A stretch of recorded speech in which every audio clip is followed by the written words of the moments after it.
بسم اللہ الرحمن الرحیم۔ السلام علیکم، ہمارے چینل میں خوش آمدید۔ میرا نام حاشر ہے۔ میں ایک مڈل کلاس گھرانے سے تعلق رکھتا ہوں، جہاں ہر وقت روزی روٹی کمانے کے ذرائع ڈھونڈے جاتے ہیں۔ دادا ابا نے اچھے وقتوں میں گھر بنا لیا تھا، جہاں سب مل جل کر رہتے تھے۔ گھر اتنا بڑا نہیں تھا، لیکن ضرورت پوری ہو جاتی تھی۔ چاچا تایا اور ہماری فیملی مل جل کر اسی گھر میں رہتی۔ ہم سب بچے یہیں پیدا ہوئے اور یہیں پلے بڑے تھے۔ اس گھر سے ایک خاص لگاؤ تھا، بہت سی یادیں جڑی تھیں، لیکن جیسے جیسے وقت گزرتا گیا سب کے لیے یہ گھر چھوٹا پڑتا گیا۔ چاہتے تو اوپر ایک منزل اور بنا سکتے تھے، لیکن جگہ کی تنگی کو بہانہ بنا کر سب نے آہستہ آہستہ دور ہونا شروع کر دیا۔ سب سے پہلے چھوٹے چچا اپنی فیملی کو لے کر دوسرے علاقے میں شفٹ ہو گئے، اور یوں ان سے ملنا جلنا بالکل نہ ہونے کے برابر رہ گیا۔ حالانکہ ان کے بچوں سے میری اچھی خاصی دوستی تھی، اور وہ تقریباً میرے ہم عمر تھے۔ بچپن میں ہم ساتھ کھیلے تھے، اسی لیے ان کا یوں اچانک چلے جانا بہت تکلیف پہنچا رہا تھا۔ پھر سوچا تایا ابا کی فیملی تو یہیں پر ہے، لیکن پھر چاچا کی دیکھا دیکھی تایا نے بھی ایک دن کہہ دیا وہ لوگ بھی گھر چھوڑ کر جا رہے ہیں۔ ان کے بیٹے کی دوسرے شہر میں اچھی نوکری لگی تھی اور گھر بھی ملا تھا، اسی لیے وہ فٹافٹ یہاں سے چلے گئے۔ اب پیچھے صرف ہماری فیملی رہ گئی تھی، اور ہمارے ساتھ دادا دادی۔ مجھے دادا دادی سے ایک خاص قسم کا لگاؤ تھا۔ بچپن سے ہی میں دادی کے بہت قریب رہا تھا۔ یوں بھی کہا جا سکتا ہے کہ مجھے دادی نے ہی پالا پوسا تھا، کیونکہ میری پیدائش کے وقت میری اماں کی طبیعت بہت زیادہ خراب تھی، اسی لیے اس وقت میری ذمہ داری دادی نے اٹھا لی۔ تب سے میں گھر میں سب سے زیادہ انہی کے قریب تھا، زیادہ وقت بھی ان کے ساتھ گزارتا تھا، اسی لیے مجھ میں بہت سی عادتیں دادی سے ہی آئی تھیں۔ شروع سے انہوں نے مجھے 5 وقت کا نمازی بنا دیا تھا۔ میرے گھر میں کوئی بھی پابندی سے نماز نہیں پڑھتا تھا، سوائے میرے اور دادی کے۔ دادا پورا دن اپنے دوستوں کے ساتھ بیٹھ کر گپ شپ لگاتے تھے تو وہ بوڑھے، لیکن دکھنے میں اب بھی ایک جوان ہی لگتے تھے۔ ان کی صحت کافی اچھی تھی، اپنے سارے کام خود کرتے تھے، اور اکثر اماں کو باہر سے سودا سلف بھی لا کر دے دیتے۔ میں اپنے بہن بھائیوں میں سب سے بڑا تھا، مجھ سے چھوٹے 2 بھائی اور ایک بہن تھی۔ بہن بھائیوں سے عمر میں کافی فاصلہ تھا، اسی لیے کبھی ان سے دوستانہ رویہ نہیں اپنا سکا۔ وہ مجھ سے بہت سنجیدگی سے بات چیت کیا کرتے تھے، شاید ڈرتے تھے، حالانکہ میں کبھی انہیں کچھ کہتا بھی نہیں تھا۔ مجھے بڑا بھائی بن کر حکم چلانا بالکل پسند نہیں تھا۔ پڑھائی میں سب سے آگے تھا، ہر کلاس میں اول پوزیشن لاتا۔ خاندان بھر میں اماں سب کو خوشی خوشی سے بتاتی تھی کہ میرے بیٹے نے اسکول میں پوزیشن لائی ہے۔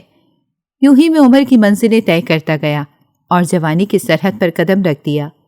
کالج میں ایڈمیشن لیا تو ایک نئی دنیا سے متعارف ہوا۔ رنگ و خوشبو کی ایک الگ دنیا تھی۔ اس سے پہلے تو میں نے لڑکیوں پر کبھی توجہ نہیں دی تھی، ہمیشہ پڑھائی پر دھیان رکھتا تھا، لیکن جوانی کا تازہ تازہ خمار تھا، اسی لیے ید کھلی کلیاں دل میں عجیب ہی گدگدی سی کرتی تھیں۔ کلاس میں بیٹھ کر اکثر ہی ایک لڑکی کو دیکھا کرتا تھا، اس کا نام اریبہ تھا۔ دکھنے میں بہت خوبصورت تھی اور ہمیشہ خاموش رہتی تھی۔ اس کی اس خاموشی نے ہی مجھے اس کی طرف متوجہ کیا تھا۔ اس عمر میں تو لڑکیاں اچھلتی کودتی کھیلتی باتیں کرتی تھیں اور لڑکوں کو دیکھ کر آپس میں سرگوشیاں کرتیں، لیکن وہ الگ ہی تھی، صرف پڑھائی پر اس کا دھیان رہتا تھا۔ کبھی کسی لڑکی سے بھی میں نے اس کو فالتو بات کرتے نہیں دیکھا۔ اکثر لڑکیاں تو اسے دادی اماں کہہ کر بلاتی تھیں، چہرے سے ہی سنجیدگی جھلکتی تھی، لیکن اس کے پیچھے بھی ایک معصومیت تھی جو شاید صرف مجھے ہی نظر آتی تھی۔ نہ جانے کب کیسے اس نے میری توجہ اپنی طرف کھینچنا شروع کر دی۔ میں بے اختیاری میں اسے دیکھا کرتا تھا۔ کئی بار تو کلاس میں ٹیچر نے مجھے ٹوک بھی دیا، پھر میں نے احتیاط کرنا شروع کر دی کہ کہیں میری اس بے اختیاری کی وجہ سے اسے کوئی مسئلہ نہ ہو جائے۔ میں ہرگز نہیں چاہتا تھا کہ اسے کوئی بھی پریشانی ہو، لیکن میں جاننا چاہتا تھا کہ آخر اس کی اس خاموشی کے پیچھے کون سا راز چھپا ہے جو وہ اپنی عمر کی لڑکیوں کی طرح اپنے اندر کی خوشی کو باہر نہیں نکال پاتی ہے، نہ ہی کسی جذبے کو ظاہر کر پاتی ہے۔ اس کی آواز بہت خوبصورت تھی۔ اسمبلی میں اکثر ترانہ پڑھنے کھڑی ہوتی تو مبہوت سے ہو جاتے تھے ہم سب لوگ۔ ٹیچرز بھی اس کی بہت تعریف کرتی تھیں۔ اکثر ٹیچرز اسے کہتی تھیں کہ باقی ایکٹیویٹیز میں بھی حصہ لو، لیکن وہ شائستگی سے منع کر دیتی۔ اس کے پیچھے کیا وجہ تھی، آج تک کوئی نہیں جان پایا۔ نہ کسی اسپورٹس وغیرہ میں حصہ لیتی، نہ ہی کسی اور کمپٹیشن میں، اور میں تو ان چیزوں میں سب سے آگے آگے رہتا تھا۔ آج تک میں نے اسے بات کرنے کی ہمت نہیں کی تھی کہ کہیں وہ کوئی غلط مطلب نہ نکال لے، لیکن اس دن میں نے ہمت کر ہی لی۔ وہ بھی صرف اس کے لیے۔ ہمارا گورنمنٹ کالج تھا، اسی لیے ہفتے والے دن بھی چھٹی نہ ہوتی، لیکن ہفتے کے دن معمول سے کم ہی بچے آتے تھے۔ فری پیریڈ میں بھی کینٹین میں یا گراؤنڈ میں بیٹھ کر کوئی نہ کوئی کام کر لیا کرتا تھا۔ اس دن بھی کالج میں تقریباً سناٹا چھایا ہوا تھا، بہت ہی کم بچے آئے تھے۔ لیکچر کے بعد میں اٹھ کر باہر آ گیا اور آڈیٹوریم کی سیڑھیوں پر بیٹھ کر اپنے لیکچرز دیکھنے لگا۔ تبھی مجھے اپنے بہت ہی قریب سے کسی کے سسکنے کی آواز آئی۔ میں نے پہلے ادھر ادھر دیکھا تو مجھے کوئی نظر نہیں آیا۔ اپنا وہم جان کر میں دوبارہ سے کام میں مگن ہو گیا، لیکن آواز مسلسل تیز ہوتی جا رہی تھی، جیسے ہچکیوں سے کوئی رو رہا ہو۔ میں اپنی جگہ سے اٹھ کر آیا اور گھوم کر دوسری سمت دیکھا تو میری آنکھیں حیرت سے پھیل گئیں کہ وہاں پر وہی لڑکی یعنی اریبہ بیٹھی گھٹنوں میں سر رکھے رو رہی تھی۔ اپنی طرف سے تو اس نے آواز دھیمی رکھی تھی، لیکن سناٹے کی وجہ سے اس کی آواز بخوبی مجھ تک پہنچ پا رہی تھی۔ مجھے سمجھ نہیں آیا کہ میں اسے مخاطب کس طرح کروں، اس لیے میں خاموشی سے کچھ فاصلے پر اس کے ساتھ ہی بیٹھ گیا۔ کافی دیر تک وہ روتی رہی۔ میں نے اس سے کچھ نہیں کہا، خاموشی سے اس کا رونا دیکھتا رہا، لیکن اس کا رونا میرے دل پر کیا قیامت گزار رہا تھا یہ میں اسے بتا نہیں سکا۔ اپنا یہ شوق پورا کرنے کے بعد جب اس نے سر اٹھا کر دیکھا تو اس کا پورا چہرہ آنسوؤں سے بھرا ہوا تھا۔ مجھے یوں اپنے سامنے دیکھ کر وہ چونک گئی اور اٹھ کر وہاں سے تیزی سے جانے لگی۔ میں نے بے اختیاری میں فوراً اسے آواز دے کر روک لیا تو وہ رک تو گئی، لیکن مڑ کر نہیں دیکھا۔ میں نے یہ بھی غنیمت جانا کہ وہ میرے پکارنے پر رکی تو ہے۔ اس کے قریب پہنچ کر میں نے اس سے کہا، تم رو کیوں رہی تھی؟ وہ چند پل مجھے دیکھتی رہی، پھر کہنے لگی، مجھے راستہ دو، مجھے جانا ہے۔ میں بھی ٹھیٹ کی طرح آگے کھڑا ہو گیا اور کہنے لگا، پہلے مجھے بتاؤ تم رو کیوں رہی تھی؟ کسی نے کچھ کہا ہے؟ میرے مسلسل اصرار کرنے پر اس نے جھنجھلا کر کہا، مجھے کسی نے کچھ نہیں کہا ہے، میں اپنے گھر کی کسی مسئلے کی وجہ سے رو رہی تھی۔ اب تم میرے راستے سے ہٹو گے یا نہیں؟ اس کے یوں درست لہجے میں کہہ دینے پر میں آگے سے ہٹ گیا۔ اس دن تو میں نے اسے جانے دیا، لیکن اس نے مجھے اپنی اس خاموشی کے پیچھے چھپے راز کی ایک کڑی تو تھما ہی دی تھی۔ اب مجھ پر تھا کہ میں کڑی سے کڑی جوڑ کر اس زنجیر کو کیسے مکمل کروں اور اصل بات تک کیسے پہنچوں، یعنی مسئلہ اس کے گھر کا تھا جس کی وجہ سے وہ اتنی خاموش رہتی تھی۔ لیکن آخر ایسا کون سا مسئلہ تھا؟ چھوٹے موٹے مسئلے تو ہر گھر میں ہوتے رہتے ہیں، اور جس عمر میں ہم لوگ تھے، ایک دن ماں باپ سے ڈانٹ کھائی، اگلے دن بھول بھی جاتے تھے، تو ایسی کون سی بات تھی جس نے اس لڑکی کی آنکھوں سے ساری خوشیاں نوچ ڈالی تھیں؟ مجھے اس بات کا پتہ لگانا ہی ہوگا، اور اس بات کے لیے میں نے اپنی ایک کلاس فیلو انم سے مدد لینے کا فیصلہ کیا، کیونکہ انم وہ واحد لڑکی تھی جس کی اریبہ سے تھوڑی بہت ہی صحیح لیکن بات چیت تھی، کیونکہ وہ دونوں ایک ہی محلے کی رہنے والی تھیں۔ یہ بات مجھے اپنے ایک دوست سے پتہ چلی تھی، لیکن میں نہیں جانتا تھا کہ انم مجھے کچھ بتائے گی یا نہیں۔ پھر بھی کسی مہم سی امید پر میں اس کے پاس چلا آیا اور اس سے التجا کی کہ مجھے اس کے گھر کے مسائل کے بارے میں تھوڑا بہت ہی صحیح لیکن بتاؤ۔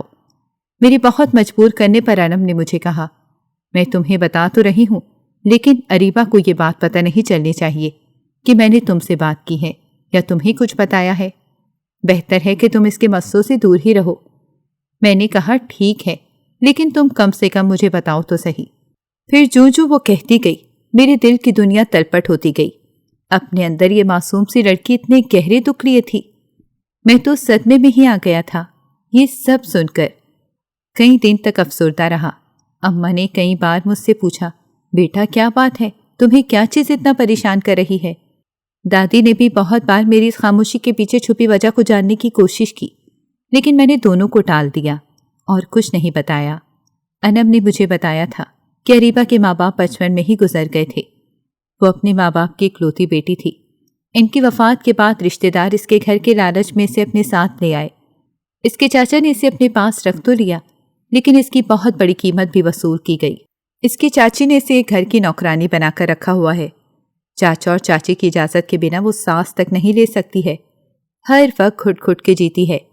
کالج میں پڑھنے کی اجازت بھی بہت مشکل سے ملی ہے، وہ بھی اس شرط پر کہ وہ گھر کے سارے کام کاج کر کے ہی کالج آیا کرے گی۔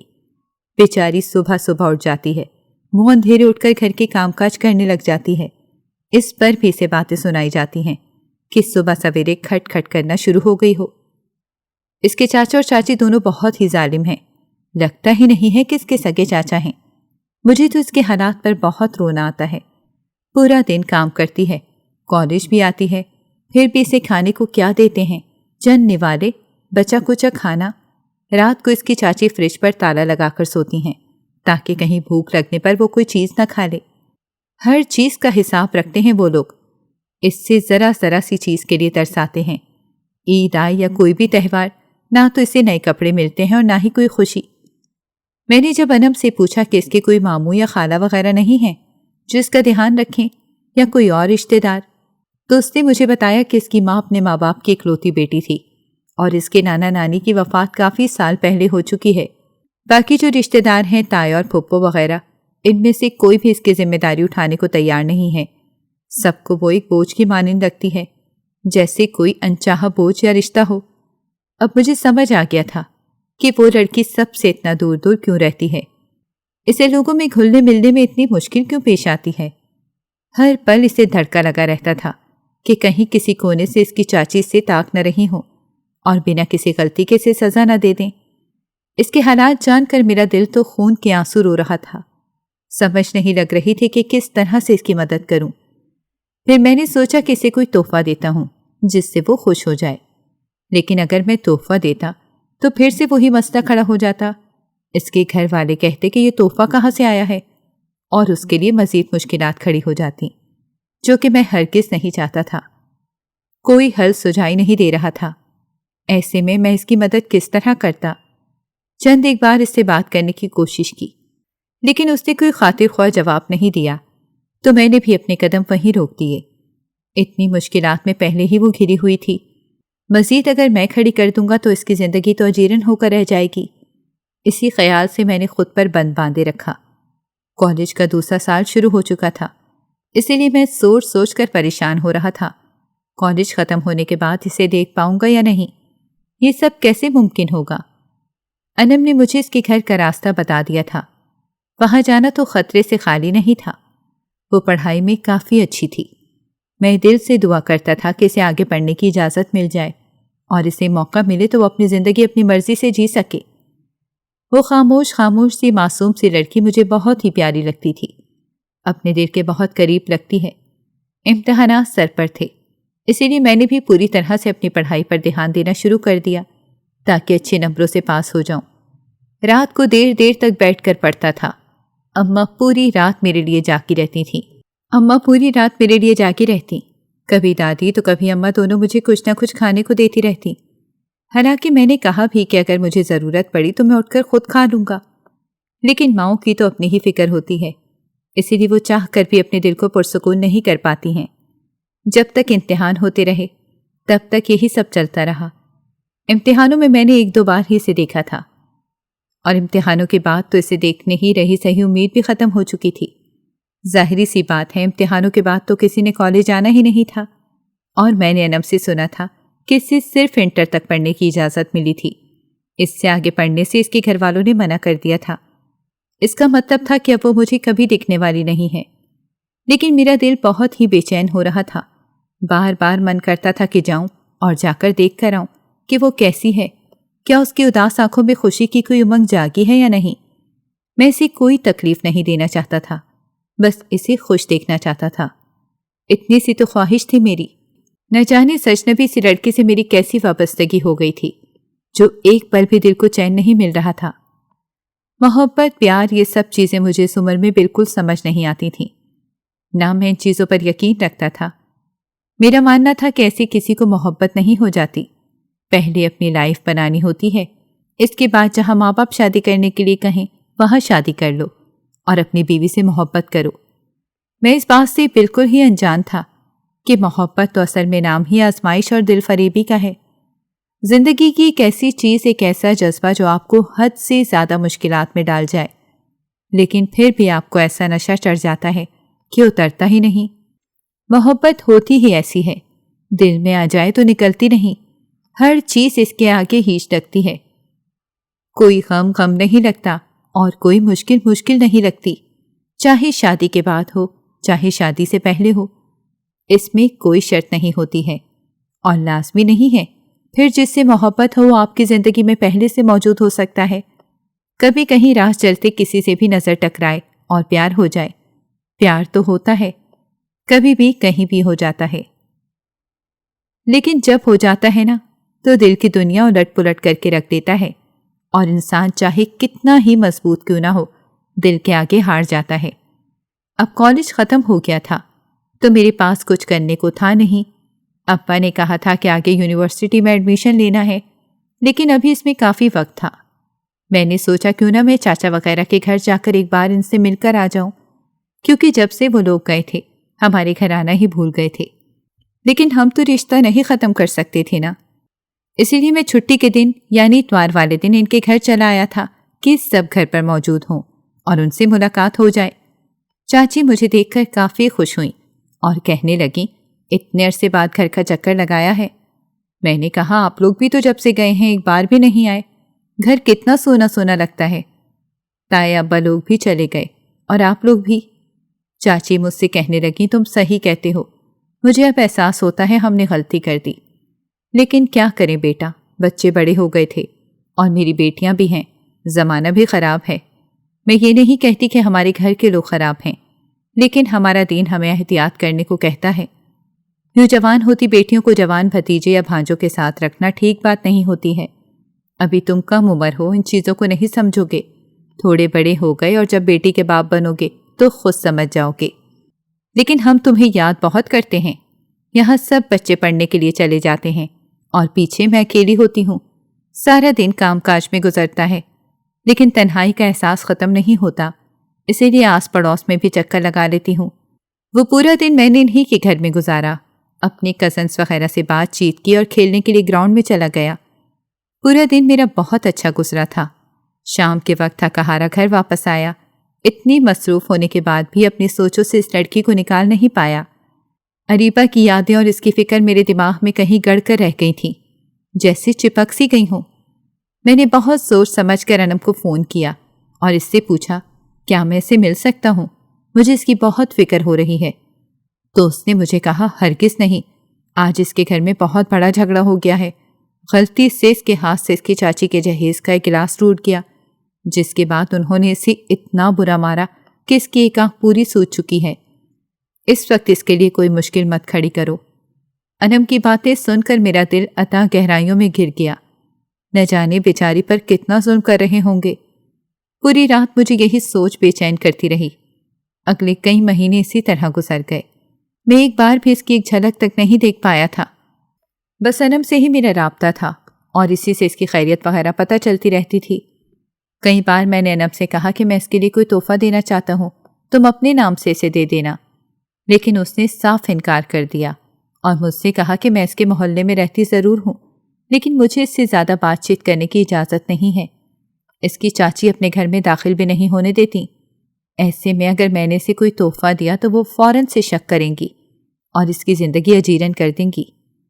اس کے بار بار سمجھانے پر میں نے اپنے آپ کو روک لیا۔ انہی دنوں ابا نے مجھے یونیورسٹی کا فارم لا کر دیا اور کہا کہ تم اپنی مرضی کے ڈپارٹمنٹ میں ایڈمیشن لے لو۔ میں نے کامرس ڈپارٹمنٹ میں ایڈمیشن لینے کا سوچا۔ ان تمام مراحل سے گزرنے کے بعد میرا ایڈمیشن ہو گیا۔ میں نے انم سے پوچھا کہ اریبہ آگے پڑھے گی یا نہیں، تو اس نے بتایا نہیں، وہ آگے نہیں پڑھ پائے گی، شاید اس کے گھر والے اس کی شادی کر دیں۔ نہ جانے کیوں اس کی شادی کا سن کر میرے دل کو عجیب دکھ سا ہوا، حالانکہ میرے خیال میں اس کے لیے کوئی ایسے جذبات نہیں رکھتا تھا، صرف ہمدردی ہی کرتا تھا۔ لیکن اب مجھے اس بات کا اچھے سے ادراک ہو رہا تھا کہ میرا دل کسی اور ہی لے پر دھڑکنے لگا ہے، کوئی اور ہی دھن مجھے سنائی دے رہی تھی۔ میں نے اپنے دل کے جذبات کو جھٹک دیا، لیکن آخر کب تک ایسے نظر انداز کر سکتا تھا۔ ایک دن مجھے اس بات کو قبول کرنا ہی پڑا کہ میں اس کی چاہت کا شکار ہو رہا ہوں۔ نہ جانے حادثہ کب رونما ہوا تھا اور آخر اس پوری دنیا میں مجھے اسی لڑکی سے پیار ہونا تھا۔ آخر وہی کیوں؟ لیکن کہتے ہیں نا دل اپنی مرضی سے ہر ایک کو چنتا ہے، اپنے ساتھی کو، اپنے پیار کو وہ اپنی من مرضی سے چنتا ہے۔ یہ چناؤ ہمارے ہاتھ میں ہرگز نہیں ہوتا۔ میرے دل نے بھی اسے چن لیا تھا، میں چاہ کر بھی کچھ نہیں کر سکتا تھا۔ یونیورسٹی کے دوران کئی لڑکیوں نے مجھ سے بات چیت کرنے کی کوشش کی اور دوستی کی بھی ٹرائی کی، لیکن میں ہمیشہ انہیں صاف صاف منع کر دیتا تھا